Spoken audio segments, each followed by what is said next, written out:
नमस्कार दर्शक बंधु आउ एक सुंदर वीडियो रे आपण समस्त को अनेक अनेक स्वागत। तो दर्शक बंधु आमर हिंदू धर्मग्रंथ रे और अनेक पुराण रे मध्य कहा जाय कि सकाळु सूर्योदय हेबा पूर्वरु ही बिछଣା छाड़ीदेवा आवश्यक।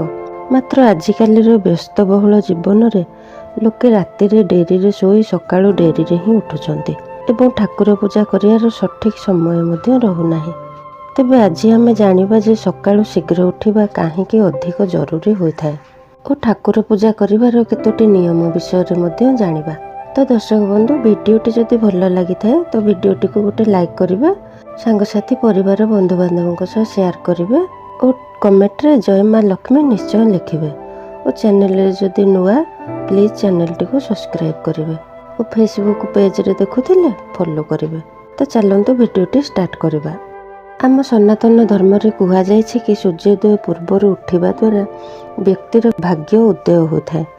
भोर 4 ରୁ 5टा पर्यंत समय को ब्रह्म मुहूर्त कहा जाय। एही समय रे व्यक्ति को बिछଣା त्याग करी स्नान आदि नित्यकर्म सारीदेवा आवश्यक और तापर ठाकुर पूजा करने उचित। ठाकुर को सकाळु सकाळु ही पूजा करने उचित। यह द्वारा व्यक्ति को अनेक गुण रे पुण्य फल प्राप्त होता है बोली मान्यता रही।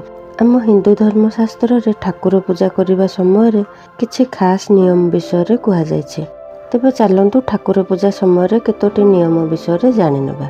ठाकुर पूजा करबा एक एभली प्रक्रिया जेउथिरे व्यक्ति संसार रो कौनसी कथा चिंता न करी केवल ईश्वर को चिंता करिथाय।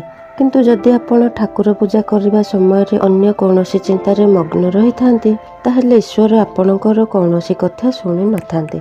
ठाकुर पूजा करबा समय रे पूर्व दिग आड़ को मुह करी बा पश्चिम दिग आड़ को मुह करी पूजा करबा आवश्यक। प्रत्येक दिन ठाकुर घरे झुणा दे घर सारा बुलाई आणंतु। यह द्वारा घरर वातावरण पवित्र एवं सकारात्मक हो जाए।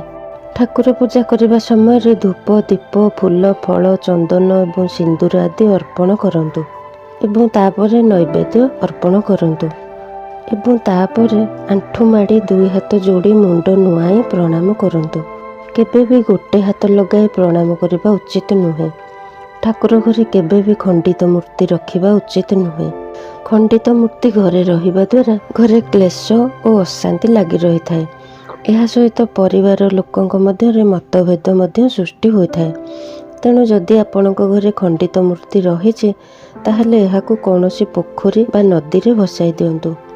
तो दर्शक बंधु ये आजिर वीडियो।